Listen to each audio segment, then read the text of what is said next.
last year of university, I had a professor. I had a lot of classes right at the end of university that were highly unimpressive.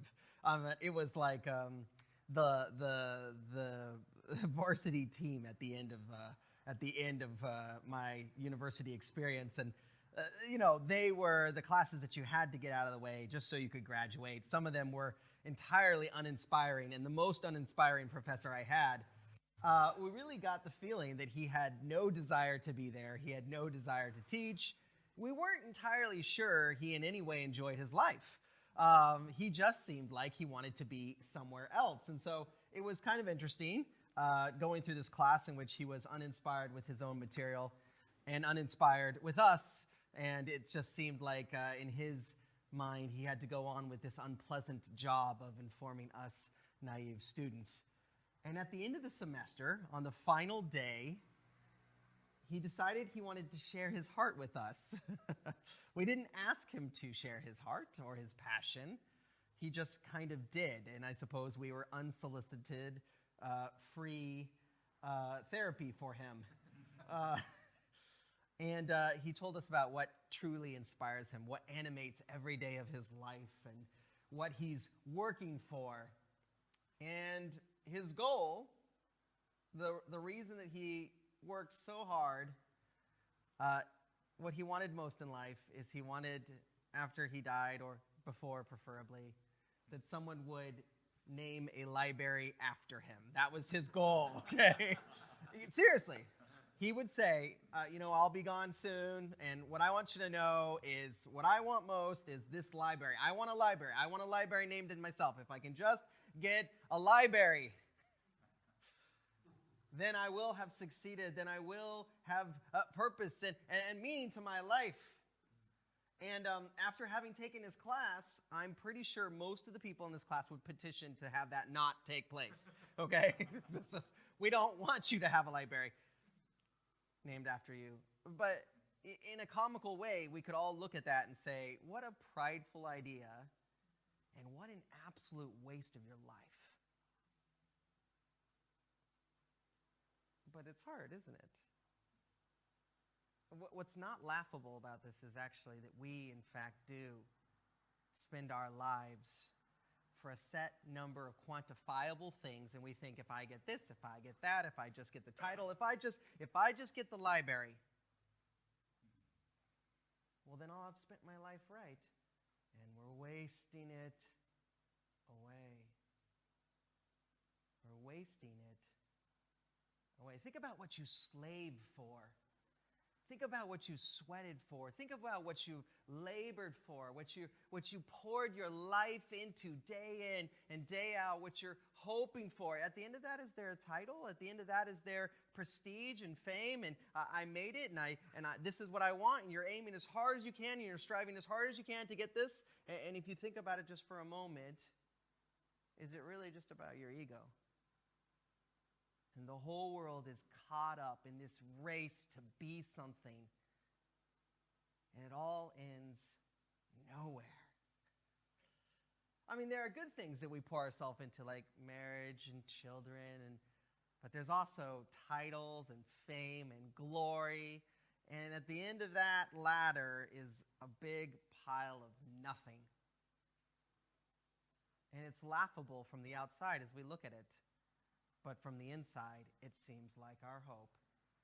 And then Jesus comes along this morning and he turns it all over right in front of us. And he says, that's not the way to be great.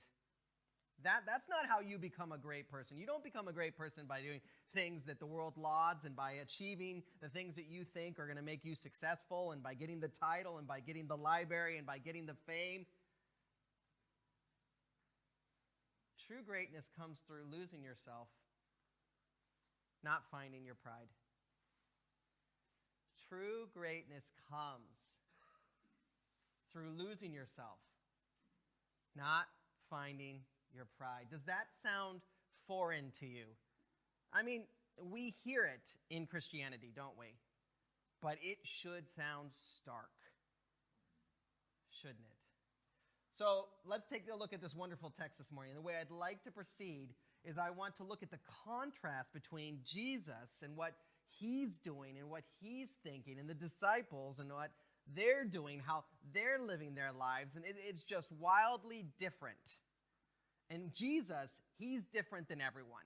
There's nobody in this room that looks like this man and his thinking. There's nobody on earth that looks like this. He's gone in an entirely and unexpected direction as for the course of his life. And then after we look at that contrast, let's look at Jesus' illustration of what greatness is really about. So let's begin looking at the contrast between Jesus and his disciples, and we'll say this. Jesus he's consigned himself, he's surrendering his life, and the disciples are busy at the same moment furthering their lives. So in the same moment that Jesus has consigned himself, the disciples are grabbing hold of life and saying, I want more out of this. So let's read verses 30 through 32.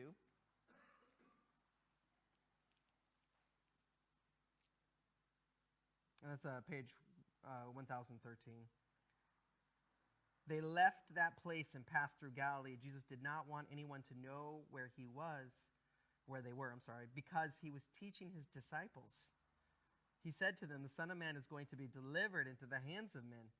They will kill him, and after 3 days he will rise. But they did not understand what he meant, and they were afraid to ask him about him. So Jesus decides to go incognito. He's going to now get away from the crowd that has been following him everywhere. He's almost going in disguise now. He doesn't want people to see. And instead, he's going to focus on his team of 12. And the purpose of doing this is so that he may teach them something. I'm going to teach you something really important. So important that I'm going to take time away from the crowds that I've constantly been serving to make sure you get this. And what he shares is not just factual. Jesus is going to die in a matter of months. It's not just factual things. It's teaching. As in, I would like you to learn to imitate this. I would like you to take this on board and let it become a part of who you are. And so he looks to the disciples and he says, I'm going and I'm going to die. But his idea is, you too, my disciple, this is the path for you. This is your future as my disciple. Come and lose your life for others, he says. Bonhoeffer, who died in a concentration camp for his faith, he was a Christian pastor in Germany. He says this, when Christ calls a person, he bids them come and die. Whoa. And so God is calling us to surrender, and to surrender in such a way that all our priorities and all our goals and everything that we're planning on doing gets subsumed under serving people even to the point of death. And don't you think that we minimize and cheapen that message in the Bible? That we don't say that that's what Christianity is about. Christ died, we say, for our comfort. Christ died so I can get what I want to get now. I mean, only Christ could die for my sins, and he has, so that now I can take one more plushy cushion and put it behind my head and enjoy life that much more until I see him again. That is not what Christ has come to do in your life. He hasn't come to make it a bit easier. He's come to carry your burdens and to teach you to carry another's burden. He's come to bear your sorrows and to make you people who will bear the sorrows of others. This is a purpose of the cross, to transform you into someone who looks like Jesus. And think about this. Jesus is actually God.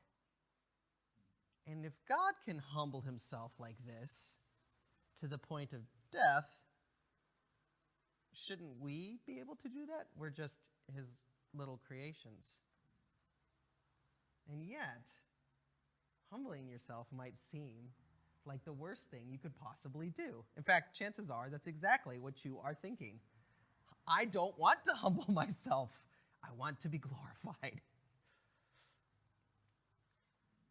It might be the worst thing in your imagination to be humbled or humiliated. Ever thought about that? This last week, I was walking down the street, and we went into a grocery store, and I was trying to say two different ideas at once, okay? And the two different ideas, I ended up saying them both at the same time, and it sounded like an extremely inappropriate thing to say. And when it came out of my mouth, I couldn't believe I said it because I had taken these two different sentences and put them together, and out I said this word that I was like, I would never say anything like that. And I was like, oh, I'm sorry, I said. And I thought, I'm humiliated. And that's the sort of thing I want to avoid I want to avoid that at all costs. I will do anything I can not to look that dumb.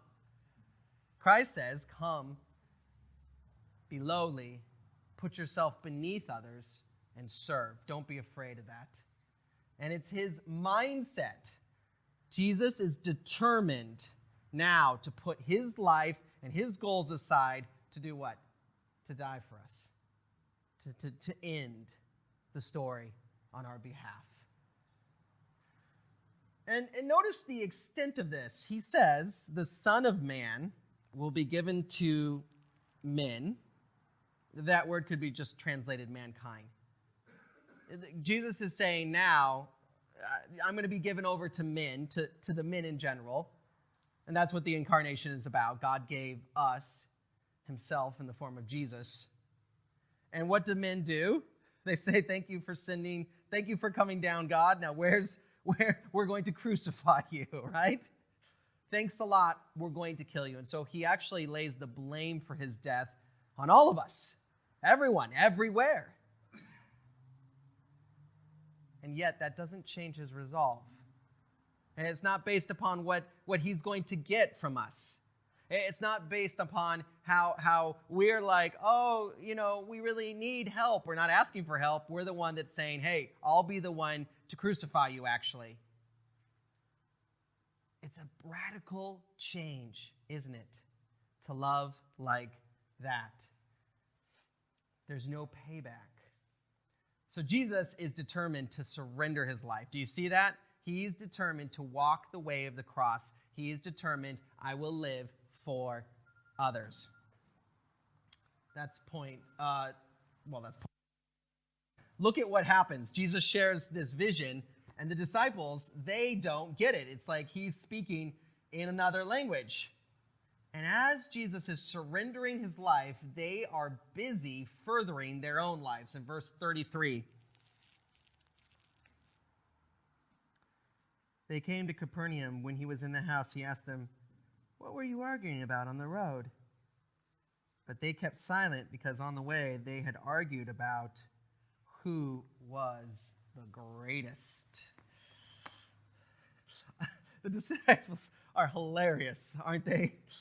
Jesus is giving this great talk about surrendering to service, letting go of your life. And in the very same moment, they're bickering with each other about who has the foot up. And then when he catches them, they're like children that are too guilty to come up with an answer. What were you guys talking about? I mean, they cannot say a thing. And isn't that the way that we are? We talk a good talk about humility. We're great at saying that we want others to be loved and cared for. And in the same exact moment, we'll turn right around and say, this is my show, folks. Circle around and worship. We're not allowed to really do that overtly in our culture, okay? You're not allowed to come out and say, I'm great. You can just point to all the things that you do. That's how you do it. It's really crafty, right? You start talking about, I did this and I did that. And as long as you don't come out and say, and aren't I great? Isn't it wonderful? You're okay. This is where we go. It's egotistical. It's bad. And we don't realize how toxic it is. It is the exact opposite of the direction Jesus is going. This prideful ego that they have is the exact opposite of what Christ is doing. Humbling himself before every man, raising themselves up above and saying, I'm the greatest. These are evil things. And it's actually the reason we're in this fallen world is because of pride. Think about what that original temptation was. What did the serpent say? You'll be like God. Get up there. Don't let him be bigger and greater than you. It's pride. And yet, in Christianity, just as in all religions, we tolerate pride. We celebrate pride. We celebrate pastors who are prideful. As if it's not the root of so many horrible things. And we indulge in pride daily. Think about your thought life. How much of it is dedicated to talking in a very flattering way about yourself? How many dreams do you have? And you boil it down to, it's really a pronouncement of your own righteousness. You're getting what you want. And notice this.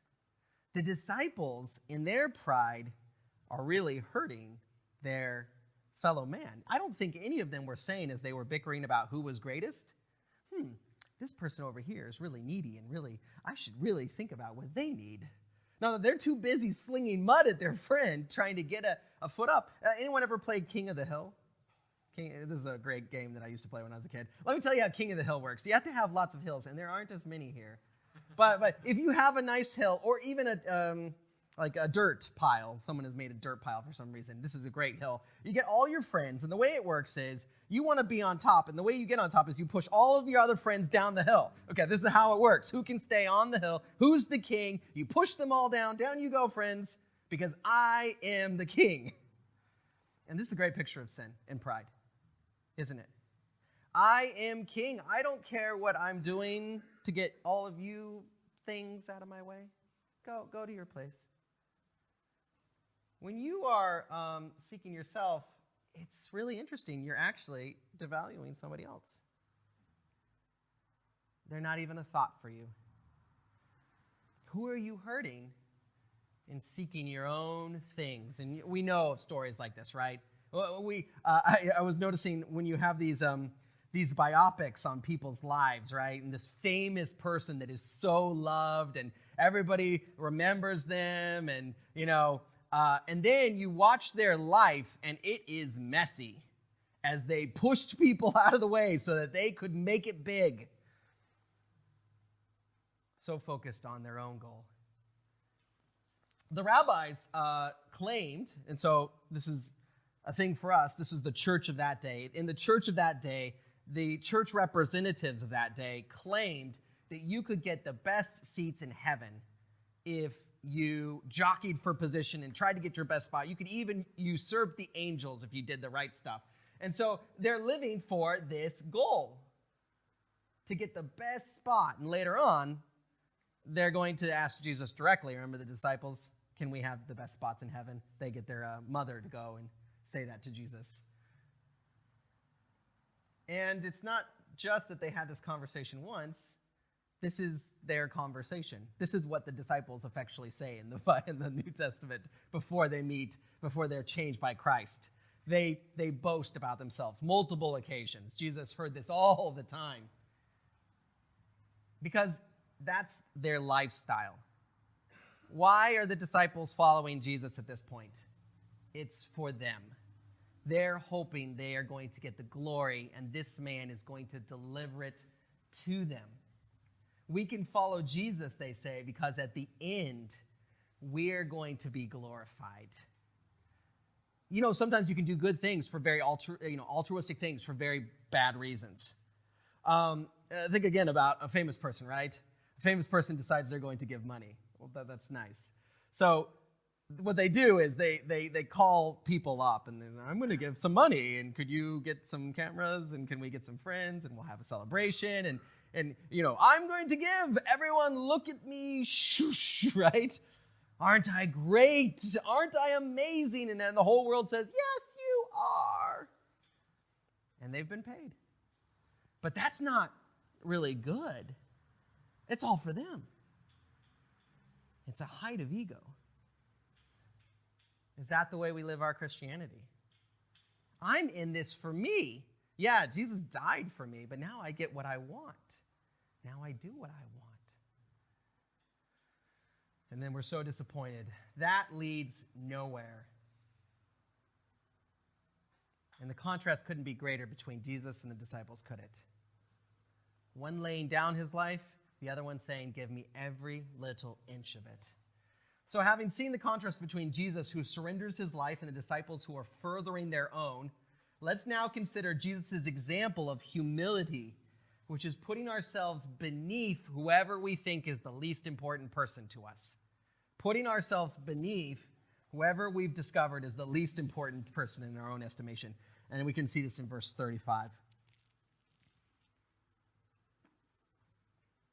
Sitting down, Jesus called the 12 and said, anyone who wants to be first must be the very last and the servant of all.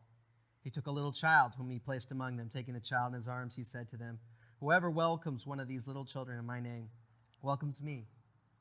Whoever welcomes me does not welcome me, but the one who sent me. Let's start with this principle. Real greatness. Do you want to be great? Real greatness comes when you surrender your life to the needs of others. When you love them, you stop loving yourself. You stop going for your own goals and say, this is what's most, and you serve others and put them first. Real greatness cannot come. It cannot come from you setting the goal and getting it. It cannot come from the world saying, oh, you're great, you're wonderful, we applaud you. It cannot come from those things. It cannot come from money. It cannot come from acing a test. It cannot come from having an IQ that is very high. It cannot come from having a business that succeeds. Those are all failures. That is a waste of your life. Don't waste your life. When you can be truly great by humbling yourself below everyone else. That's what Jesus says. If you want to be great, you must be the very last. And it's not a, this could work for you. It's a, this is the way it works. It will not be any other way. There is no other way to be great. I've found it. Thank you, Jesus. It's in his word. This is how you become great. You serve. There's no other way. How can I have meaning in life, you say? How can I do the things I'm supposed to do? God gives you a blueprint. Come to him in humility, receive his grace, and then give humility, humble yourself, serve others. That's the way you become great. That's the way forward. And then he gives this great object lesson, doesn't he? He takes a child and he puts him in their midst and he hugs the child. I love that. And he says, whoever would receive this child receives me. What's going on there? Well, so the children were kind of considered half human at this point, okay? So before they reached the age of about 15, they were not like full human. They were like, yeah, you may make it to adulthood and then you'll be a real person. And furthermore, actually, there was infanticide was pretty common there. People would just say, the child's not full grown yet, and I don't want to take care of the kid anymore, so out they go. They leave him somewhere to die. And if they did stay around, they're your free, cheap labor, okay? They're your free, cheap labor. Which, by the way, since they're not being paid, means that they're lower than a slave, right? Because you pay a slave for work, but you don't pay a child. You just tell a child to do what you want. And so this is somebody that the disciples were absolutely convinced was not important. And Jesus says, take that person that is not important and put yourself below them. Serve them. Love them. And that is truly great. So let's practice this, actually. So close your eyes, if you would, and imagine that person that you can't stand. Don't look at me while you're thinking about this. Close your eyes. Imagine the person you can't stand. And tell yourself, that person is more important than my goals. That person is more important than the things that I say. If I do them, then I am great. And I will serve them. That's what Jesus says to do. Now, lastly, it says, if you receive a child, you receive Jesus and the one who sent Jesus, which is God. What does God mean there? So let's say that God is our boss. Is God our boss? Yes? Okay, so you want to do things that please your boss, right? That's how it works. If you work in a building like normal people and have a job, you want to know how to please them so you can continue getting the paycheck from them, right? So how do you please God? God is going to tell you. Here's how you please God. I will be pleased with you, God says, when you go to your least and you serve them. It's as if you're serving me. So you have your blueprint, don't you? This is your running orders. Christian, don't just love people who love you. Go and love the person who doesn't love you. Go and love the person that you are even tempted to think you're less than human. And serve them. And you will be great. You will be great. So the good news this morning is true greatness isn't confusing. We can know what it is. We can know how to get it. True greatness, it comes by losing yourself and not finding your pride. And so Jesus is asking us this morning, will you humble yourself the way I humbled myself before you? Will you humble yourself the way I humbled myself before you? See, Jesus has come and he has died, right? And he's telling the disciples, I'm going to go and die. And he's telling us all of this because he's saying, this is your life now, believer. Come and die. Will you do that? What would it look like to say yes to this? I have just one application point. The problem with a sermon like this is it shatters our heart. And then we walk away saying, I feel like my heart really took a beating this morning, but nothing has changed. It was just a really interesting Sunday. I think a good application to this is to take your schedule, and some of you can do that right now. You have the little app on your phone, Google Calendars. Take your phone out and schedule an hour out of your week. An hour out of your week in which you will serve someone that you consider least. This is a real application to the sermon, isn't it? You are going to do what Jesus has done for you. He entered your world. He came to those who are least, were just humans, and he humbled himself. Will you, in your week, go and humble yourself for another? Sometimes I meet with people, and I meet with people for different reasons, to encourage them. They can encourage me, to say, let's go and live for God together, to help someone understand the gospel. But sometimes when I meet with people, I have an agenda. And my agenda is that they would meet with somebody else and care about that other person. So that I'm with them, and they're like, okay, what do you want, Prisman? And I say, hey, have you heard of such and such? Why don't you go and spend time with such and such? And they say to me, I don't really like them.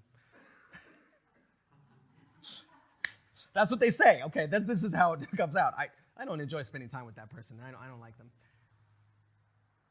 Go and serve your least. Will you do that? Will you go and serve your least? Let's take a moment to pray.